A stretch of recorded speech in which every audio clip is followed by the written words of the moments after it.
नमस्कार, आदाब, सत श्री अकाल, जय भीम, जोहार। मेरा नाम है नवीन कुमार।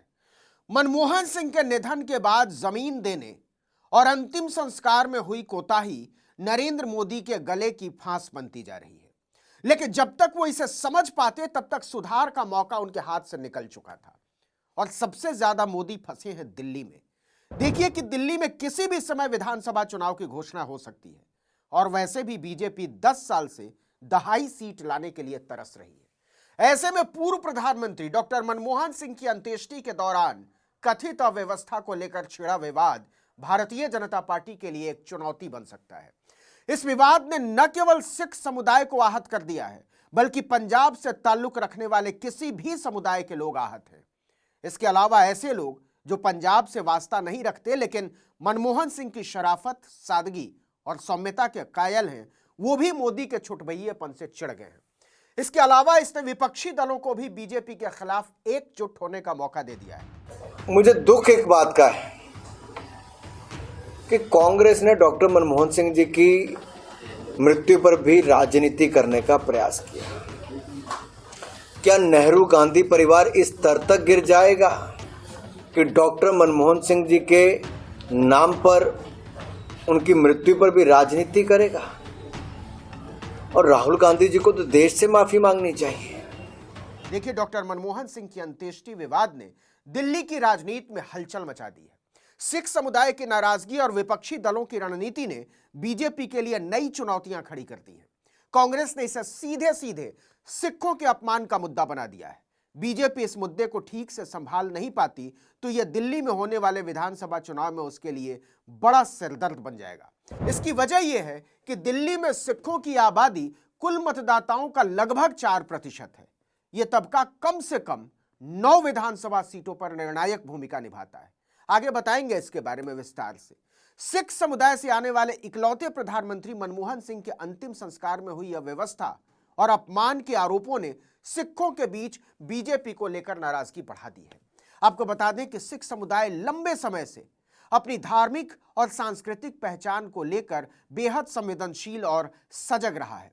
ऐसे में कांग्रेस और आम आदमी पार्टी दोनों ने इस मुद्दे को लपक लिया है। बीजेपी ने पहले तो इस पर ध्यान नहीं दिया, लेकिन जब उसे अंदाजा हुआ कि वो क्या कर बैठी है तो उसने फौरन अपने नेताओं को भरपाई के लिए उतारा।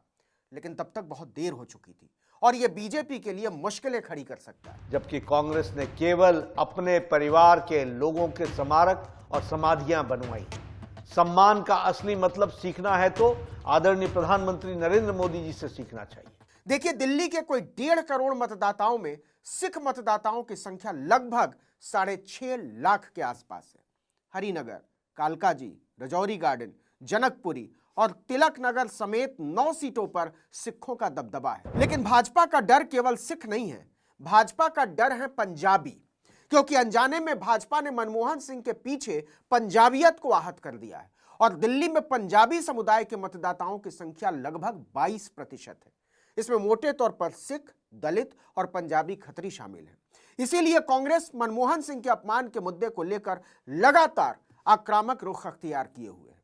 कांग्रेस अध्यक्ष मल्लिकार्जुन खड़गे और राहुल गांधी खुद मनमोहन के अपमान के खिलाफ पार्टी के अभियान का नेतृत्व कर रहे हैं और बीजेपी के पास इसका कोई कारगर जवाब अभी तक नहीं है, क्योंकि अब अगर स्मारक के लिए वो जमीन आवंटित कर भी दे तो इतिहास से इस अध्याय को नहीं पहुंच पाएगी कि उसने मनमोहन सिंह का अंतिम संस्कार निगमबोध घाट पर करवाया था। अरे 2013 में किसकी सरकार थी? आपकी ही यूपीए की सरकार थी। आपने ही निर्णय लिया था कि कहां पर संस्कार होंगे, लास्ट राइट्स कहां पे होंगे, इन्होंने ही निर्णय लिया था। जबकि मोदी सरकार ने आकर कैबिनेट मीटिंग बुलाकर जहां एक और उनको श्रद्धांजलि दी, वहीं पर उनका स्मारक बनाने के लिए जगह की मंजूरी दी, ट्रस्ट सोसाइटी बने उसकी अनुमति दी और उसको बनाने की प्रक्रिया की शुरुआत की। कांग्रेस ने मनमोहन सिंह के पूरे अंत्येष्टि कार्यक्रम को बीजेपी की असंवेदनशीलता और प्रशासनिक विफलता बताया है। वहीं आम आदमी पार्टी भी इस पर बीजेपी पर हमला करने का मौका चूकना नहीं चाहती। पूर्व मुख्यमंत्री अरविंद केजरीवाल ने कहा कि बीजेपी का रवैया सिख समुदाय और दिल्ली के लोगों के प्रति असंवेदनशील है। देखिए 22% वोट शेयर बहुत बड़ा हिस्सा होता है। अगर इसमें 5 से 10% फ्लोटिंग वोट, मतलब जो अंतिम समय पर तय करते हैं कि उन्हें किसको वोट करना है, उनको भी जोड़ दिया जाए तो यह आंकड़ा 30-32% के आसपास पहुंच जाता है। और मनमोहन सिंह के अपमान का मुद्दा ऐसा है जिसने साधारण लोगों के दिलों को भी छुआ है, और इसे वो नरेंद्र मोदी की छोटी सोच के तौर पर ले रहे हैं। ऐसे में बीजेपी की सांस अटकी हुई है, खासकर दिल्ली में, पंजाब में। मेरा सवाल सोनिया गांधी जी से है,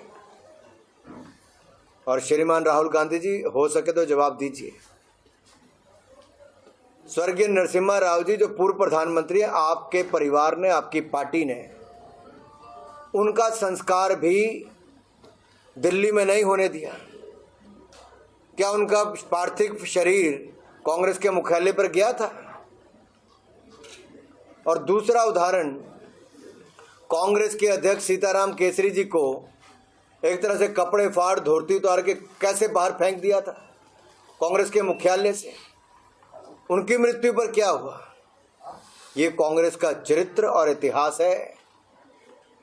ये राजनीति हर बात पे करते हैं, लेकिन किसी की मृत्यु पर भी राजनीति करें, इससे बड़ा दुर्भाग्य क्या होगा। बीजेपी ने बहुत कोशिश की कि मनमोहन सिंह के अपमान का मुद्दा तूल न पकड़े, लेकिन वो इसमें बुरी तरह से नाकाम रही।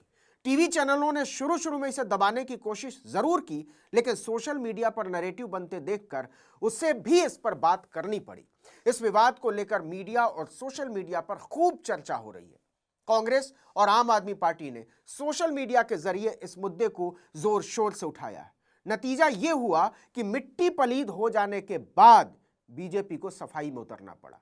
अमित शाह और जेपी नड्डा से लेकर अनुराग ठाकुर, संबित पात्रा, महाबल मिश्रा, कानून मंत्री अर्जुन राम मेघवाल, हरदीप सिंह पुरी, अनिल विज तक सफाई देते नजर आए कि बात ऐसी नहीं थी, वैसी नहीं थी, लेकिन वो खुद भी समझ चुके थे कि बात कैसी हो गई है। एक अनुमान की माने तो कांग्रेस सरकारों द्वारा देश में करीब 600 सरकारी योजनाएं, शिक्षण संस्थानों, अवार्डों, सड़कों के नाम, नेशनल पार्कों के नाम, म्यूजियम्स, एयरपोर्ट, बंदरगाह, इमारतें और खेल के नाम पर, नेहरू गांधी परिवार के नाम पर रखे गए, जबकि बाकी शख्सियतों के नाम पर योजनाएं केवल उंगली पर गिनने लायक हैं, उंगली पर गिनी जा सकती हैं।